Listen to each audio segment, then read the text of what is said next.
A minha Bíblia está aberta no livro do Gênesis, capítulo 41, para a leitura de dois versículos, o versículo 51 e 52. Gênesis, capítulo 41, versículos 51 e 52. Assim nos diz a palavra do Eterno, nosso Deus. E chamou José o nome do primogênito Manassés, porque disse: Deus me fez esquecer de todo o meu trabalho e de toda a casa de meu pai. E o nome do segundo chamou Efraim, porque disse: Deus me fez crescer na terra da minha aflição. Obrigado, Deus Santo, pela tua bondade e misericórdia, por sustentares a tua igreja de pé, vitoriosa, produzindo para a glória do Senhor crescimento do teu reino. E eu sei que o Senhor tem algo muito especial para nos falar agora, como fizeste pela manhã, como fizeste na última quarta-feira, e que, meu Deus, esta palavra encontre um terreno fértil para receber esta semente maravilhosa, a fim de que ela possa germinar, crescer, frutificar para a tua glória, em nome de Jesus. Amém. Virando as páginas da vida. Essa passagem da Escritura que acabamos de ler, que trata de José, um hebreu que viveu no Egito, ela nos traz lições muito importantes. E pelo menos duas marcas que Deus deseja imprimir na vida de seus filhos, na vida daqueles que são chamados pelo seu nome. E por sermos filhos de Deus, filhos do Rei, essas marcas do Senhor devem fazer parte da nossa história. A maioria das pessoas conhecem a história de José, a história de um garoto que era o filho mais novo de uma grande família, o filho preferido de seu pai, portanto, um filho querido, protegido e tratado de maneira diferenciada por Jacó, o que, abre parênteses, é um erro. Nós temos que tratar os nossos filhos na mesma medida, temos que lutar por isso e agir assim. Então é muito importante guardarmos essa questão, meus queridos, pelo simples fato de que nem Deus tem filhos prediletos. Fecha parênteses. O fato é que essa predileção trouxe problemas seríssimos para José e para a família de José.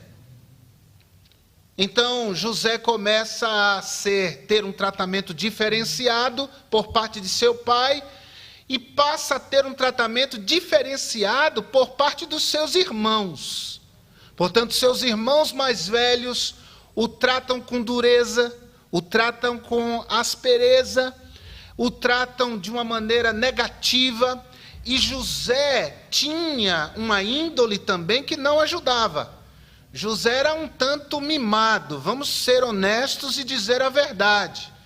José era um sonhador, e Deus lhe dava esses sonhos, é bem verdade, sonhos que falavam de um futuro preferido por Deus para a vida de José, um futuro onde José seria glorificado, um futuro onde José seria reverenciado, inclusive pelos seus pais e pelos seus irmãos.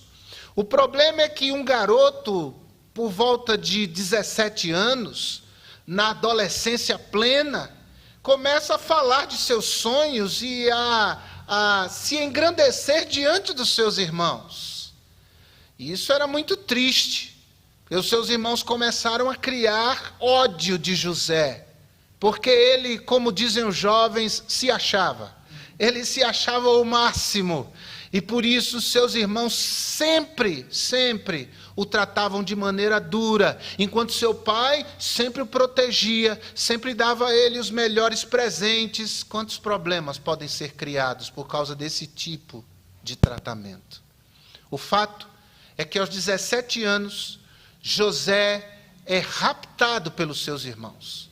Eles quase matam a José. A questão é que uma caravana de mercadores passa por ali e os seus irmãos o oferecem como escravo à venda. E ele é vendido como escravo. E ao seu pai, Jacó, os irmãos dizem que José foi morto por feras.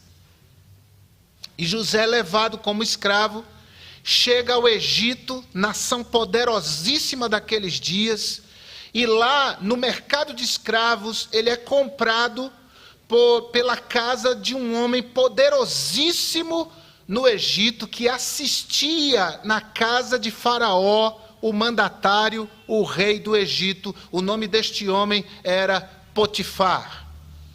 Ele era um chefe dos exércitos de Faraó.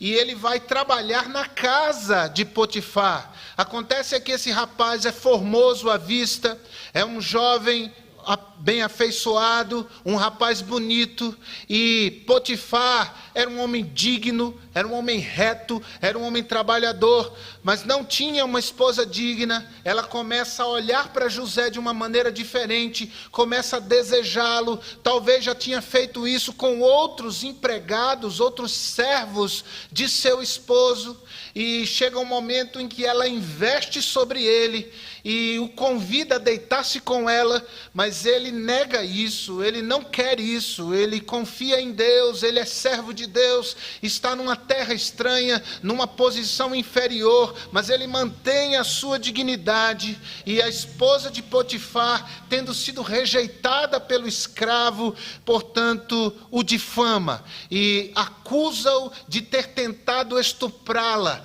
e o seu esposo dá ordem para que ele seja preso. O que se diz é que, em vias normais, José deveria ser morto sumariamente pela simples acusação, sem investigação alguma, sem julgamento nenhum, mas o fato é que talvez Potifar não tinha lá muita confiança na sua esposa. O fato é que Potifar acaba mandando José para a prisão. Lá na prisão, tendo sido preso injustamente, José conhece ali os seus companheiros de cela. José acaba fazendo amizades, ganhando a confiança daquele que era o administrador da cadeia. E José passa a ser como que um administrador daquele lugar. E ele conhece pessoas, ele lida com gente, até que ele tem contato com 2 prisioneiros que no passado trabalharam para Faraó, diretamente assistindo o rei. Um era copeiro, o outro era padeiro do rei. E ele interpreta esses sonhos dessas pessoas. O fato é que um deles ascende até a presença do rei e, incrivelmente, esquece de José. Ele age para com José de uma maneira ingrata, e José é esquecido lá naquela prisão, mesmo tendo pedido que aquele homem que voltaria ao trabalho real podia interceder por ele e pedir para que o tirassem daquele lugar. Bem, José fica ali amargando aquela prisão ainda por mais 2 anos. Bem, o fato é que Faraó tem um sonho, José interpreta este sonho, tendo aquele copeiro lembrado de José e trazido até a presença do rei, e José ganha o posto de governador do Egito, tendo ele interpretado aquele sonho. O fato, irmãos, é que José tem uma posição, recebe um nome egípcio, o nome de Zafenate Paneia, o Deus que vive e que fala é o significado deste nome. Ele casa-se com uma moça que era filha de um sacerdote do Egito, constitui família, tem 2 filhos. E ao primeiro filho, ele põe o nome de Manassés. É o texto que lemos. E esse nome Manassés significa literalmente, Deus me fez esquecer. E ele referia-se a todo o mal que passou, as agruras na vida que passou. Ele diz, inclusive, esquecer da casa de meu pai. Tempos depois ele tem um segundo filho e põe o seu nome de Efraim, que significa Deus me fez prosperar na terra do Egito. Observe as duas frases, elas são icônicas para José. São duas frases que têm a ver com sua vida. Deus me fez esquecer. Deus me fez prosperar. Esse homem, a partir dos nomes que dá aos seus filhos, está, na verdade, testemunhando algo do profundo do seu coração. Uma vitória, porque esse homem havia conseguido virar páginas doídas, difíceis da sua vida. Mas José esqueceu mesmo? Ele diz, esqueci da casa de meu pai? Claro que não. A questão é que José estava se referindo a uma cura da sua alma. Porque embora lembrasse quem era seu pai, lembrasse a sua origem, lembrasse do que os seus irmãos fizeram, ele não mais tinha mágoa no seu coração. Deus o fizera esquecer da mágoa, esquecer da dor, esquecer o azedume da sua vida. E porque esqueceu e havia apenas cicatrizes no seu coração, Deus, a partir disso, o havia feito prosperar na casa do Egito. Bem, meus amados, o fato é que todos nós precisamos esquecer para superar. O fato é que todos nós precisamos esquecer para prosperarmos em nossa vida. Isso é um fato. E quando a gente faz isso, nós viramos a página da história. Quando fazemos isso, viramos a página da nossa vida e prosseguimos adiante com a perspectiva gloriosa do futuro. E em vez de vivermos presos e adoecidos a determinados acontecimentos ruins, negativos e doloridos do nosso passado. Mas o que na prática significa virar a página da vida? O que de fato significa virar as páginas da nossa história? Pelo menos duas coisas. Em primeiro lugar, significa ter em Deus as forças necessárias para nos fazer superar certas questões da nossa história. Graça em Deus. Graça em Deus. José diz, Deus me fez esquecer. Graça em Deus. Sim, em Deus é possível esquecermos. Em Deus é possível sermos curados, sermos sarados e não termos feridas dentro da nossa alma, mas termos cicatrizes, pois lembramos, porém isso não dói. Isso não adoece, isso não machuca, isso não mais nos prostra. Se não vejamos, José superou as perdas da vida.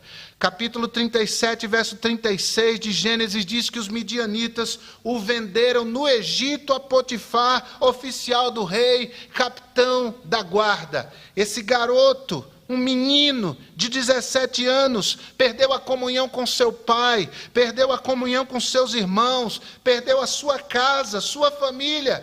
Era um órfão de família viva. Esse homem perdeu aquele contato, aquela comunhão com as suas origens. Aos 17 anos, o garoto numa terra distante, e ele passa por tantas coisas, desde que foi preso pelos seus irmãos e vendido pelos seus irmãos, mas agora, sendo segundo No reino do Egito, ele pega o garoto no colo, Manassés, nos seus braços, olha dentro dos olhos dele, quem sabe, e diz: menino, teu nome será Manassés, porque Deus me fez esquecer de todas as agruras que eu passei na minha vida. É preciso superar, meus queridos, as perdas, para que você de fato possa virar a página da sua vida e prosseguir, e não ficar preso no passado. Você perdeu alguém que amava, alguém que partiu deste mundo para a eternidade. Muito bem, eu sei que é difícil, essa pessoa partiu, mas Deus permitiu que você permanecesse aqui. Por isso, vire a página da sua vida. O seu marido lhe deixou, a sua esposa lhe abandonou, os seus filhos esqueceram de você. Em nome de Jesus, essa mágoa não pode corroer a tua alegria, não pode corroer a satisfação da sua vida. Os amigos esqueceram de você. Em nome de Jesus, a graça em Deus para você superar essa situação. Seu pai morreu, sua mãe morreu, mas você não morreu. Deus terminou a história dele na vida do seu pai. Deus terminou de escrever a história dele na vida da sua mãe, mas Deus não terminou de escrever a sua história. José tem essa consciência e por isso ele encontra graça em Deus para dizer: Deus me fez esquecer. José superou também as tentações em sua vida. Capítulo 39, versículo 7, versículo 11. Aconteceu depois dessas coisas que a mulher do seu senhor pôs os olhos em José e disse: deita-te comigo. Que coisa!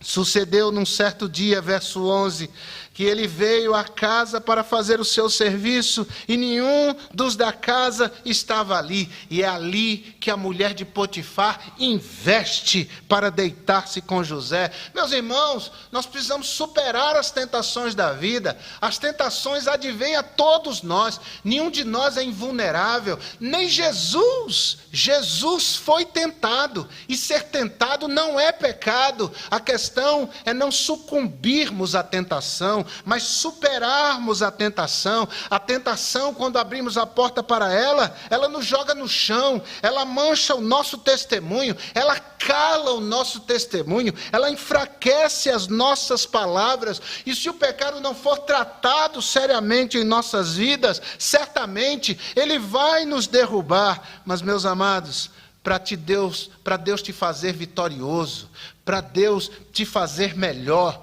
para Deus te fazer crescer, para Deus te firmar em seus caminhos, muitas vezes você vai passar por situações de tentação. O seu caráter será tentado, a sua disposição será tentada, a sua fé será tentada. Veja que Saul, diante de Golias, preferiu fugir, mas Davi não. Davi enfrentou em nome do Senhor aquele oponente e foi vitorioso, irmãos. Israel só conheceu Davi exatamente por isso, porque ele enfrentou a dificuldade e a superou. Você precisa superar, precisa vencer certas tentações. E eu não só falo de tentações de natureza carnal, eu falo de tentações de natureza emocional. Tem muita gente que cai na tentação do negativismo, do desânimo. Gente que cai na tentação, cede à tentação da autocomiseração, sente pena de si, sente-se um coitadinho, sente-se um pequeno, sente-se um inútil, sente-se alguém fraco demais para produzir alguma coisa para Deus. José não tinha pena de si, muito pelo contrário. José tinha uma personalidade segura de si em Deus. Ele sabia quem ele era em Deus. Gênesis 39, verso 2, verso 9, verso 21, a Bíblia diz: o Senhor estava com José, no verso 2, no versículo 9 do capítulo 39, José diz à mulher de Potifar, resistindo à tentação: tentaria eu contra o meu Deus? No versículo 21, a Bíblia diz novamente: e o Senhor estava com José e estendeu sobre ele a sua benignidade. Louvado seja o nome do Senhor. Amém. Supere a tentação, vença a tentação. Você caiu em tentação, então peça perdão a Deus, arrependa-se, abandone o seu pecado, levante-se e vire a página da sua vida em nome de Jesus. Diga: Deus me fez esquecer. José superou também as dores do passado. Capítulo 39 de Gênesis, verso 4. Capítulo 40 de Gênesis, versículo 4 também. Diz: e José achou graça em seus olhos e servia-o. Isso referindo-se a Potifar. E o pôs sobre a sua casa e entregou na sua mão tudo o que tinha, menos a esposa. E José sabia disso. Tanto que disse isso a ela claramente. Quando José foi parar na prisão, a Bíblia diz, e o capitão da guarda, verso 4 do capítulo 40, pô-los a cargo de José, colocou os prisioneiros debaixo da autoridade de José, da responsabilidade de José, para que os servisse, e estiveram muitos dias na prisão. Como é que José superou as dores do seu passado? O ódio de seus irmãos, a injustiça da esposa de Potifar, o esquecimento de Potifar, o esquecimento do padeiro lá. Como é que José supera tudo isso? Porque ninguém está dizendo que é fácil e é da noite para o dia, é um processo essa superação. Mas, meus amados, recomeçar é uma escolha. Eu digo isso sempre, então escolha recomeçar em nome de Jesus. Sabe como José superou as marcas, as dores do seu passado? Ele entendeu que não podia mudar o quadro ao redor de si. Mas ele podia mudar o quadro dentro de si. Então, ele começa a superar as dores do seu passado, olhando ao seu redor possibilidades, oportunidades. Sim. Quando ele vai para a casa de Potifar, ele começa a servir como qualquer outro servo, qualquer outro escravo. Mas, ao lidar com aquela situação, ele não permite que a situação tire o melhor dele, mas ele tira o melhor da situação. E ele se descobre um administrador nato. E ele vai administrando as coisas, organizando as coisas dentro da casa de Potifar, a ponto de ser promovido. Mordomo, maioridomos, quer dizer, o servo maior da casa, com uma responsabilidade, mas um cargo de confiança. E quando se vê na prisão, da mesma maneira. Ou seja, esse homem vai identificando certos potenciais que a dificuldade expôs ele. Irmãos, a dificuldade, a tribulação, a luta, vai sempre expor e possibilitar a nós descobrirmos certos potenciais que nós temos, que talvez em tempos de bonança, de facilidade, de conforto, nós nunca desenvolveríamos.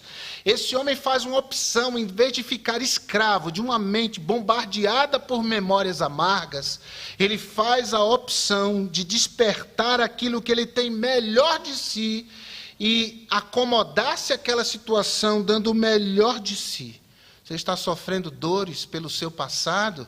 Não, o apóstolo Paulo não sofria disso. Chega um ponto de sua vida que ele diz: esquecendo-me das coisas que para trás ficam, e avançando para as que estão diante de mim, prossigo para o alvo, pelo prêmio da soberana vocação de Deus em Cristo Jesus. Na sua vida, a situação não mudou, então mude você e mude com Jesus. Amém. Mude com Cristo. Deus me fez esquecer.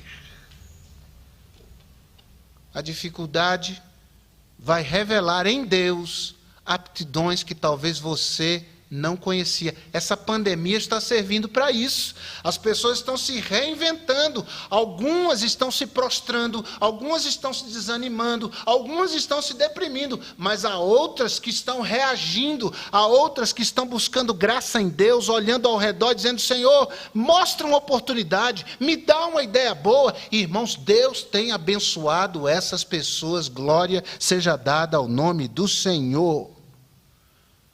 Deus me fez esquecer. em Deus há graça para você esquecer e superar, como José também superou o revanchismo.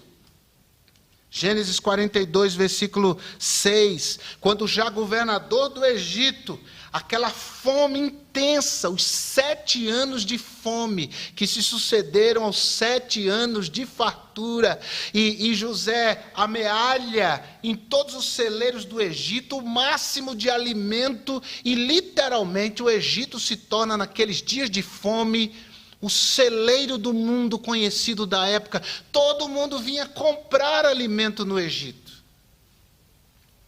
E de repente chegam aqueles irmãos de José. E José agora já é um homem maduro. Ele não é conhecido como Zafenate Paneia. Ou melhor, como José, ele é conhecido como Zafenate Paneia. Ele tem a cabeça raspada, como todo egípcio tinha, diferentemente dos hebreus. Ele tem uma feição diferente do garoto de 17 anos. Agora ele tem 38 anos de idade. Ele tem um cargo de autoridade. E ele reconhece os seus irmãos. E José tem a oportunidade de dar vazão a toda a sua ira, a toda a sua mágoa, a todo o seu sentimento de revanchismo. Mas ele não faz. E isso o ajudou, porque ele disse: Deus me fez esquecer. Amém. Tem muito crente escravo de mágoa nas igrejas, cantando, dizimando, servindo, pregando, cantando, ocupando cargos na igreja, ou simplesmente frequentando igrejas, e o coração é um azedume só. Essa pessoa fica vivendo desse veneno, que é a mágoa, nutrido pelos outros. Meu amado, essas pessoas nunca superarão. É gente que vai piorando, vai ficando pior, a ponto de que, se aquela pessoa que ela odeia, de quem ela tem mágoa, cair, tropeçar, se der mal, ela chega a pensar: bem feito, quem mandou mexer comigo? Eu me lembro de uma pessoa ao telefone que falou de outra que havia falecido, e ela disse assim para mim: pastor, eu não consigo sentir pena da família. Essa pessoa me fez muito mal. Eu fiquei chocado, porque essa pessoa se diz servo de Deus. Deus me fez esquecer. Não guarde mágoa, meu irmão. As pessoas te ferem, as pessoas me ferem.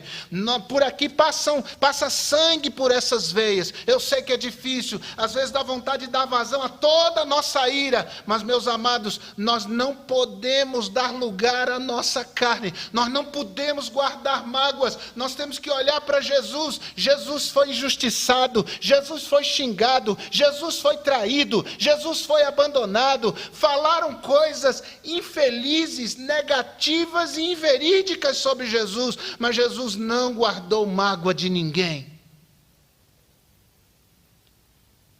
E a Bíblia diz em Filipenses 2, versículo 5: tende em vós o mesmo sentimento que houve em Cristo Jesus. Quem vos fala não é perfeito. Esse que vos fala tem suas limitações, tem suas dificuldades, mas é aos pés da cruz que a nossa ira é vencida. Amém. E a nossa vingança é vencida. Se alguém for retribuir a quem nos fez mal, que seja o Senhor. Ele é justo juiz e Ele sabe o que faz. Mas nós não devemos nos alegrar. Aliás, a Bíblia diz nos Provérbios que nós não devemos nos alegrar na derrota do ímpio, porque Deus, vendo isso, esse sentimento que não agrada a Deus no coração de um servo dele, Deus pode fazer com o servo dele o mesmo que fez com o ímpio. Por isso, em nome de Jesus, vença esse desejo de revanchismo, em nome de Jesus. Supere isso, em Deus há graça. E na graça de Deus você pode dizer: Deus me fez esquecer.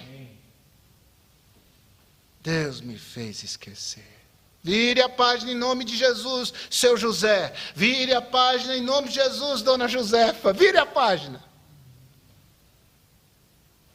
Porque em Deus há forças para você superar. Em segundo lugar, O que é que significa virar a página, ou as páginas da nossa vida, as páginas da nossa história?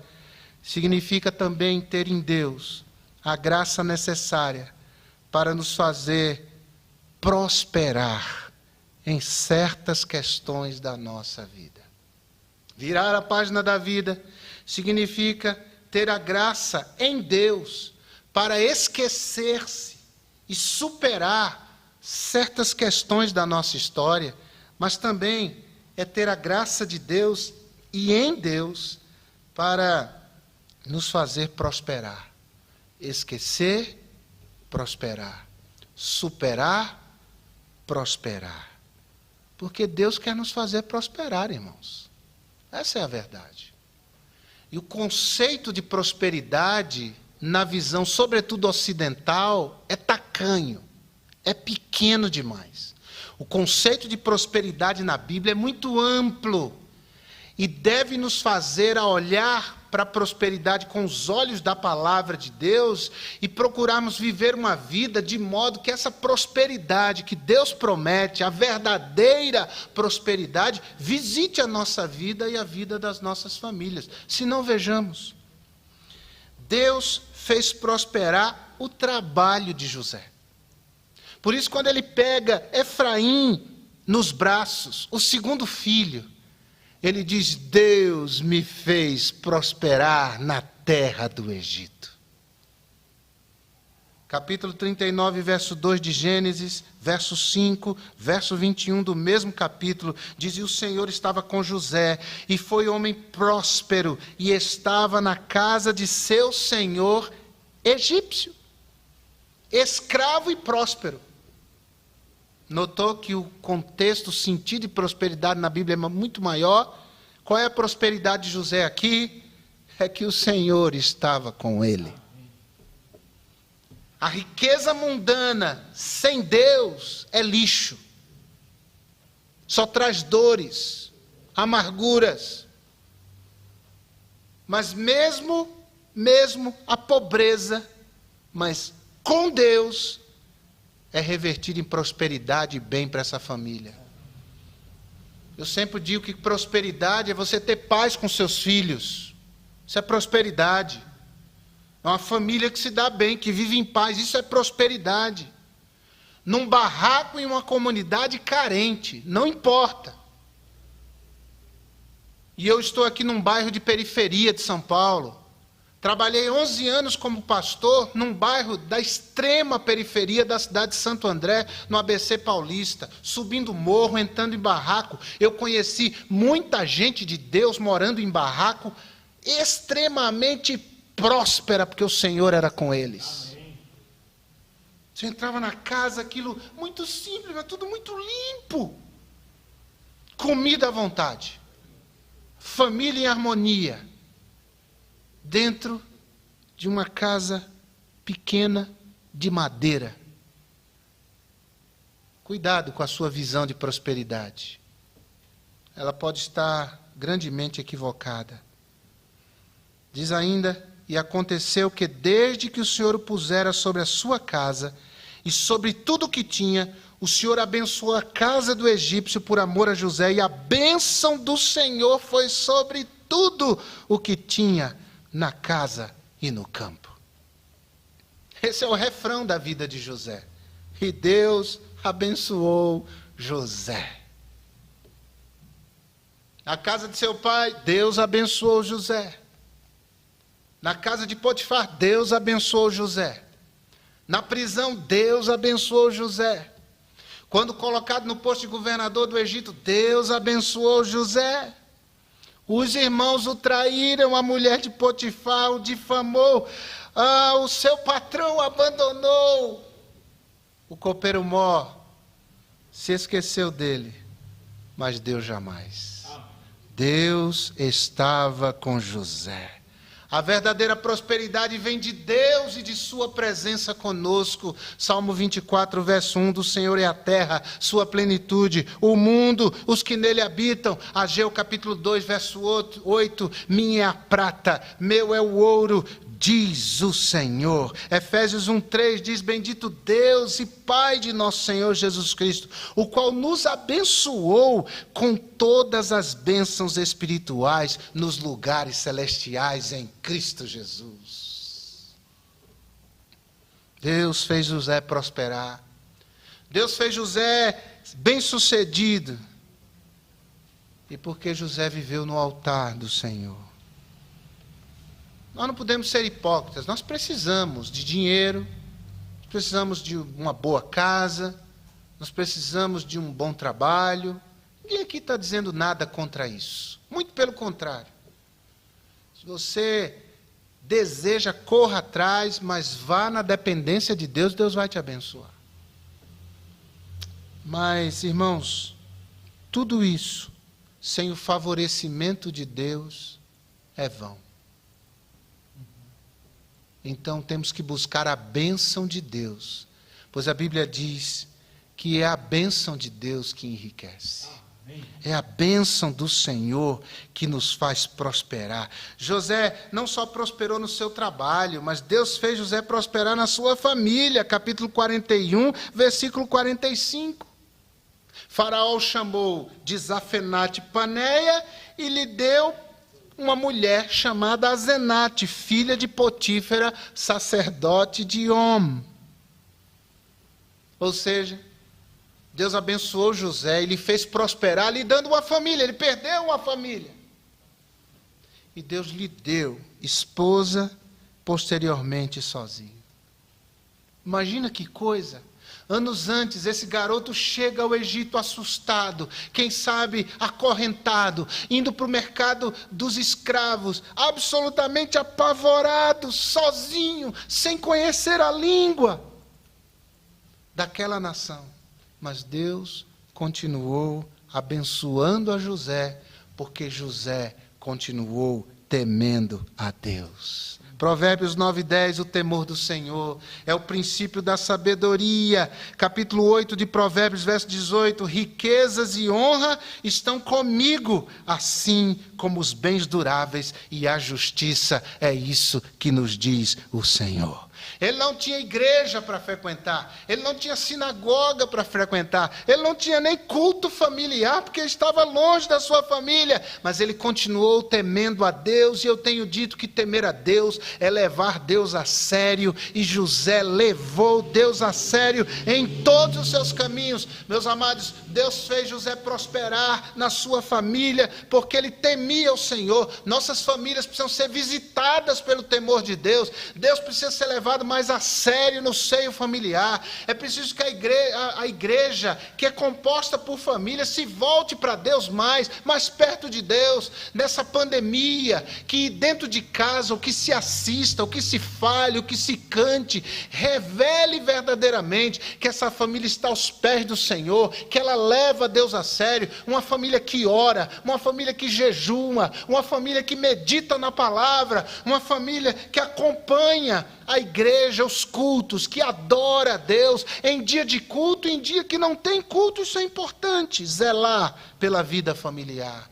Deus também fez José prosperar nas suas finanças. Capítulo 47, versículo 12, nos diz: e o Senhor sustentou de pão a seu pai, seus irmãos e toda a casa de seu pai, segundo as suas famílias. Deus me fez prosperar na terra do Egito. Veja que essa prosperidade era no sentido da paz do coração, apesar da adversidade.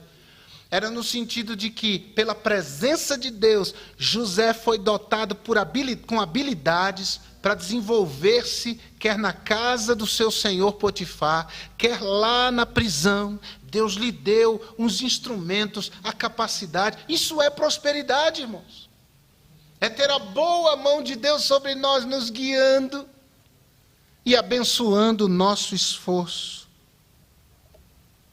A vida financeira de José também foi abençoada. Deus fez, por fim, José prosperar na sua fé.